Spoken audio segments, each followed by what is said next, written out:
స్వస్తిక్ multi speciality hospital Karimnagar లో చికిత్స ఏదైనా అత్యవసర వైద్య సేవలు వెంటనే 24 అవర్స్ అందరికీ అందుబాటులో వైద్యం. Swastik multi speciality hospital Karimnagar civil hospital opposite.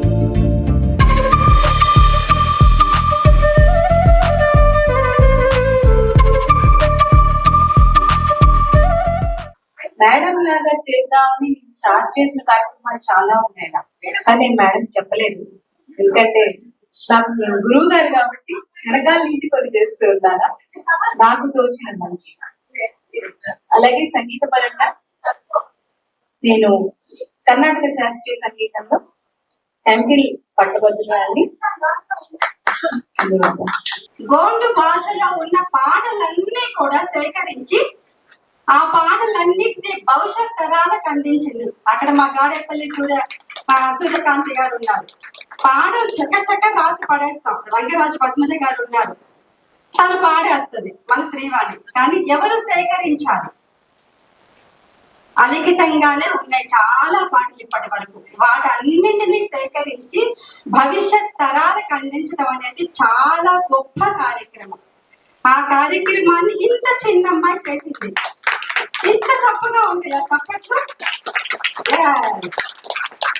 చాలా దండిగా కొట్టాలి.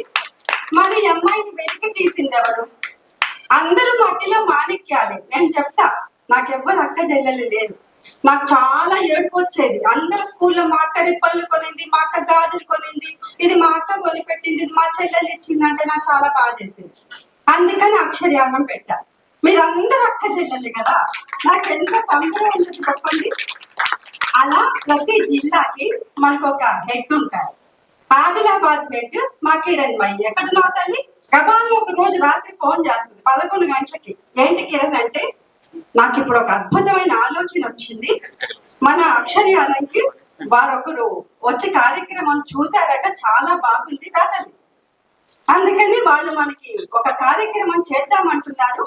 స్కూల్లో మన కార్యక్రమం సముజ్వల భారతి మీద, సలాం సైనిక మీద, పసిమూలికలు రుద్రజ్వాలల మీద పిల్లలకి ఎస్ఐ రైటింగ్ కాంపిటీషన్ పెడదామంటది. పిల్లల పుస్తకాలు ఎప్పుడు చదవాలి కిరణ్ అంటే, లేదు చదివారు, నేను ఇచ్చాను, వాళ్ళకి ఎస్ఐ రైటింగ్ పెడదామండి. ఏదో పిల్ల ఊబలాట పడుతుంది కదా అని చేసుకోమన్నా. మీరు నమ్మరు, ఒక 50 ఎస్ఐస్ పంపించింది నాకు. మన రైటర్స్ కూడా అంత బాగా రాయరేమో అనిపించింది. మన కవితలు మనం ఎప్పుడు చదవం కదా, పిల్లలు చదివి ఆ కవితలు దేశభక్తి అంటే ఇంత బాగుంటుందా? దేశభక్తి పరమ వీర చక్ర పురస్కార గ్రహీతల మీద అక్షరయాన్ మెంబర్స్ రాసిన కవితల పుస్తకం సలాం సైనిక. దాని మీద రాసి దాని మీద వ్యాసరచన పోటీ పెట్టి పిల్లలతో రాయించి, ఎక్కడ మా వీడు ఎక్కడున్నాడు గుట్టోడు శ్రీకర్ మొత్తం అన్ని బయహాడే. అక్షరయాన్లో అన్ని బయహాడు. అమ్మమ్మ అని నోరాగా పిలిచిన మొదటి బిడ్డ వీడే. నాకెవరన్నా అమ్మమ్మ అని పిలిస్తే నేను ఏదై నీదై కన్నీరై పాడిపోతాను అనమాట. చాలా ఇష్టమైన పదవి నాకు అది అమ్మమ్మ. వీడికి అన్ని నోటికి వచ్చు. అక్షరయాన్లో ప్రతి కవిత నోటికి బయహాడ్ చేస్తాడు. ఇప్పుడు రాగానే అడిగాను నేను, ప్రతి ఒక్కరిని కొత్త కవిత ఏదని అడుగుతాను. ఎందుకంటే మనం ఎప్పుడు ప్రవహిస్తున్న నదులు లాంటి వాళ్ళం, ఆగిపోకూడదు, ఎప్పుడు సాగిపోవాలి. రైటర్ అనేవాడు బుర్ర ఎప్పుడు బూజు పట్టకూడదు, గుర్తు పెట్టుకోండి. మనం ఎప్పుడు ఫ్రెష్ అప్పర్ గ్రీన్ ఉండాలి. వసంతమ్మ చూడండి, 1000 పేజీల పుస్తకాన్ని నేను చెయ్యాను అనుకుంటుంది అంతే. ఆ పుస్తకాన్ని 2-3 నెలల్లో కంప్లీట్ చేసేస్తుంది. మళ్ళా ఒక్క ప్రింట్ మిస్టేక్ ఉండదు, ఒక్క అపశబ్దం దాంట్లో దొరకదు. మనం ఈ అమ్మాయికి ఇప్పుడు సన్మానం చేద్దామా వద్దా? చెయ్యాలంటే అమ్మాయి పాట వినాలా వద్దా? పాట వినాలి. సరే, నీకు ఇంతమంది అమ్మల ఆశీస్సులు ఉన్నాయి తల్లి. ఈసారి నువ్వు మెడల్ తప్పకుండా కొడతావు. ఇంకొక విషయం చెప్తా. నా కన్నీళ్ళు చాలా త్వరగా వస్తాయి, చాలా సెన్సిటివ్. ఈ అమ్మాయి ఇండియన్ ఐడల్కి వెళ్ళాక ఏమంత బంగారు తల్లి తెలుసా? మా నాన్నగారికి పెరాలసిస్, మా అమ్మ రాలేదు. నేను ఒక్కదాన్ని ఇండియన్ ఐడల్కి వెళ్ళాను. నాకు ఇంగ్లీష్ రాదు, ఏమీ రాదు. వాళ్ళు ఏం అడుగుతున్నారో నాకు తెలియదు. నా వెనుక చూసుకుంటే ఒక్కరు లేరు. అదే ఒకరు నా వెనుకుంటే ఎంత బాగుండేది అని. ఎంత నాకు కళ్ళకి ఎంత నీళ్ళు వచ్చాయంటే, ఫిజికల్లీ ఎంతమంది 1500 మంది అక్క చెల్లెలు ఉన్నారు నీకు. నువ్వు చెప్పా పెట్టుకున్న వెళ్ళి నీ తప్పు చేసావు. నీ వెనక అందరూ పోలేమంటూ ఫ్లైట్ టికెట్లు కొనుక్కొని వెనక వచ్చేవాళ్ళం కదా. ఆ స్థాయికి వెళ్ళటమే గొప్ప కదా తల్లి. మరి మనం అందరం వెళ్తాం కదా. అమ్మలం కదా, కడుపు తీపేంటో మనకి తెలుసు. నీ వెనక ఎప్పుడు మేముంటాం, గుర్తుపెట్టుకో. ఆ? మేము ఎప్పుడు ఎవరో ఒకరు నీ వెనక వస్తాం అక్షర్యాల నుంచి. ఇది నీకు నేను చేస్తున్న ప్రామిస్. అందరికి నమస్కారం. ఇక్కడ వేదికపై ప్రతి ఒక్కరికి, పెద్దవాళ్ళందరికీ, అలాగే కింద ఉన్న పెద్దవాళ్ళకి అందరికీ పాదాభివందనాలు. నా పేరు సుమలత, ఆదిలాబాద్ జిల్లా. నీకోసం ఒక పాట పాడతాను. టైం లేదు, నాకు క్షమించాలి. ఆల్రెడీ ఇప్పుడు ప్రదర్శనలో నాకు అందులో కూడా నేను సెలెక్ట్ అయ్యాను. ఇప్పుడు పార్టిసిపెంట్ ఉన్నది, నేను చేయాలి. అందుకని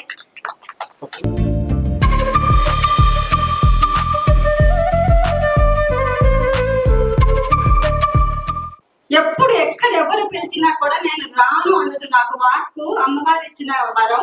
కాబట్టి నేను దాంతో మీ మనసులందరినీ సంతోష పెడతా ఉంటది. ఎంత కష్టమైనా సరే ఆ కార్యక్రమం చెప్పిందంటే వచ్చేస్తుంది.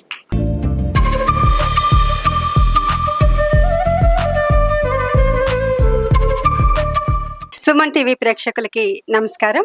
ఈ రోజు ఇక్కడ వాజా అక్షర్యాన్ని కలిసి కవిత్వమే ఓ గేలాక్సీ ఈ పుస్తకాన్ని హిందీ అనువాదాన్ని వసంత గారు చేశారు. చాలా మంది ఉద్దండ మాణిక్యాంబ గారు, సుమన్లత గారు, రామచంద్ర గారు, ఆశా గారు, మాయా గారు చాలా మంది వచ్చారు. ఇక్కడ చాలా మంది ఆ పుస్తకాన్ని సమీక్షించడం జరిగింది. మానవీయ కోణంలో ఏదున్నా కూడా ఇవాళ రేపటి సమాజానికి చాలా అవసరం. ముఖ్యంగా అక్షర్యాన్లో ఉన్న 1500 అమ్మలు అందరూ కూడా కేవలం రాయటమే కాకుండా రేపటి సమాజ దిశానిర్దేశకులుగా మారాలన్నదే, దాన్ని సాహిత్యాన్ని ఒక వాహికగా తీసుకోవాలని ప్రయత్నం చేస్తూ ఉన్నాం. ఈ పుస్తకావిష్కరణ కార్యక్రమంలో చాలా మంది పాల్గొని అదే విషయాన్ని చెప్పారు. అలాగే కాకుండా ఇప్పుడు నార్కోటిక్స్, ఈ మాదక ద్రవ్యాల మీద విపరీతంగా ప్రయత్నాలు చేస్తుంది. కానీ ప్రతి ఒక్క మనిషి కూడా మన సివిల్ డ్రెస్లో ఉన్న సోల్జర్ లాగానే, పోలీస్ లాగానే భావిస్తూ ఈ మాదక ద్రవ్యాల నుంచి మన బిడ్డల్ని కాపాడుకునే యత్నంలో మత్తు ఒక ఊబి అన్నది మేము స్లోగన్ తీసుకెళ్తున్నాము. దాని మీద దాదాపుగా 100 మంది కవయిత్రులు ఈరోజు కవి సమ్మేళనాన్ని నిర్వహిస్తున్నారు. మాదక ద్రవ్యాల మీద అక్షర శరాల్ని సంధిస్తున్నారు. అందరూ కూడా ఈ మాదక ద్రవ్యాల మీద ఒక అవగాహన తీసుకురావాలి. మత్తు వల్ల చాలా మంది డ్రగ్స్ తీసుకున్నారు, కోకైన్, మారుజువానా ఇలాంటివన్నీ తీసుకోవడం వల్ల రేపటి జనరేషన్ అంటే యువతరం ఏ విధంగా నిర్వీర్యం అవుతున్నారు, ఏ విధంగా మత్తుకు బానిసలై కుటుంబాలు రోడ్డున పడుతున్నాయి, ఇవన్నీ కూడా మేము రాయటం జరిగింది. దాన్ని సమాజానికి లోకి తీసుకెళ్లి ప్రతి ఒక్క మనిషికి కూడా మాదక ద్రవ్యాల మీద జాగరూకులై ఉండి మన కుటుంబాలని కాపాడుకునే దానికి మేము సన్నద్ధం చేస్తూ ఉన్నాం. అందుకనే కలిసి పోరాడదాం రండి మనమంతా. కలం స్నేహితులందరూ కూడా, అంటే కలంతో యుద్ధం చేయడానికి మిమ్మల్ని అందరినీ కూడా మేము ఆహ్వానిస్తున్నాము. ప్రతి ఒక్క మనిషి ఇంకొక మనిషి గురించి ఆలోచించినప్పుడు ఈ మాదక ద్రవ్యాలు అనేవి మాదక ద్రవ్య రహిత భారతావనిని మేము కాంక్షిస్తున్నాం. కాబట్టి మహిళా సాహిత్యకారులందరూ కూడా ఈ కార్యక్రమాల్లో పాలు పంచుకోవాల్సిందిగా మేము సాదర ఆహ్వానాన్ని తెలియజేస్తున్నాం. మీడియా మిత్రులందరికీ కూడా మరొక మారు విన్నవిస్తుంది ఏంటంటే, ఈ మాదక ద్రవ్యాల మీద, వినియోగం మీద మనం అందరం కూడా యుద్ధం చేద్దాం. ప్రతి కుటుంబాన్ని మనం కాపాడుకోగలుగుతాం. ఇది కూడా ఒక విధమైన బయోవార్ లాంటిదే. కాబట్టి మనమందరం కూడా సోల్జర్స్ లాగా ఉండి దీన్ని తరిమేస్తే తప్ప రేపటి మన భారతావని ముందుకు వెళ్ళదు. ఇది చాప కింద నీరులాగా వచ్చేస్తుంది, మనందరినీ నిర్వీర్యం చేస్తుంది. మన పిల్లలు మాదక ద్రవ్యాల బారిన పడితే మన కుటుంబాలు ఏ విధంగా ఆనందంగా ఉంటాయి చెప్పండి? తల్లుల కడుపు కోత ఏ కుటుంబానికి ఉండకూడదు. అందుకని ఈ మాదక ద్రవ్యాలు వాడటం వల్ల ఎలాంటి పరిణామాలు జరుగుతుంటాయి, ఎలా విపత్కాలంలో మనం పడుతుంటాం, ఇవన్నీ కూడా మేము ఒక అవేర్నెస్ తీసుకొచ్చేదానికి మేము కళాలను ఎక్కుపెట్టాం. దానికి వేదిక రవీంద్ర భారతి అయ్యింది. కాబట్టి మీరందరూ కూడా మీ పనితనాన్ని, అంటే మేము రైటర్స్ కాబట్టి మేము కలంతో యుద్ధం చేస్తున్నాం, మీరు పక్క మనుషులు గమనిస్తున్నప్పుడు మీరు అలర్ట్ చేయడం కూడా, అది కూడా ఒక యుద్ధంలో భాగమే. కాబట్టి మీరు కూడా ముందుకొచ్చి, నా ఎందుకు వాళ్ళ ఇల్లు కాలిపోతే పర్వాలేదు, నేను క్షేమంగా ఉన్నాను అనుకోవద్దు. ఒక ఇల్లు చూరు అంటుకుందంటే పక్క ఇళ్ళన్నీ అంటుకుంటాయి. కాబట్టి అందరి పట్ల చాలా జాగ్రత్తగా ఉండాలి. ఆ కుటుంబంలో ఒకరు మాదక ద్రవ్యాలు బారిన పడ్డారంటే వ్యవస్థనే చెడిపోతుంది, ఆ అరాచకాలు జరుగుతాయి, ఆ వినియోగం వాళ్ళకి విచక్షణ ఉండదు. కాబట్టి సమాజంలో చాలా అరాచక వ్యవస్థ వస్తుంది. కాబట్టి అది మన ఇల్లు కూడా వ్యాపిస్తుంది. అందుకని మనం జాగ్రత్తగా ఉందాం, కుటుంబాన్ని జాగ్రత్తగా ఉంచుకుందాం, తద్వారా సమాజాన్ని కాపాడుకుందాం. ఈ మాదక ద్రవ్యాల వినియోగాన్ని ఒక యుద్ధంగా తీసుకువెళ్తున్న వారు సీతాస్ చారిటబుల్ ట్రస్ట్, అక్షరయాన్, అభిజ్ఞా భారతి ఆర్గనైజేషన్స్ ఈ 3 సంస్థలు కలిసి ఒక సమైక్య కృషితో దీని మీద యుద్ధాన్ని ప్రకటించాయి. అది ఏ కార్యక్రమం ఉన్నా మీకు ఎలాంటిది, నేను సమాజానికి ఒక అప్పీల్ చేస్తున్నా, మీకు ఎలాంటి చేయూత కావాల్సి వచ్చినా ఈ 3 సంస్థల్లో ఎవరైనా మమ్మల్ని సంప్రదించవచ్చు. మీకు ఎలాంటి చేయూత కావాల్సి వచ్చినా మేము అందించడానికి సిద్ధంగా ఉన్నానని వినయంగా తెలియజేస్తున్నాను. మాదక ద్రవ్యాల గురించి మత్తు ఒక ఊబి అనే దాని మీద కవి సమ్మేళనం జరిగింది. ఈ రోజున వ్యవస్థలోకి ఎలా చొచ్చుకొస్తుందో మనందరికీ తెలుసు.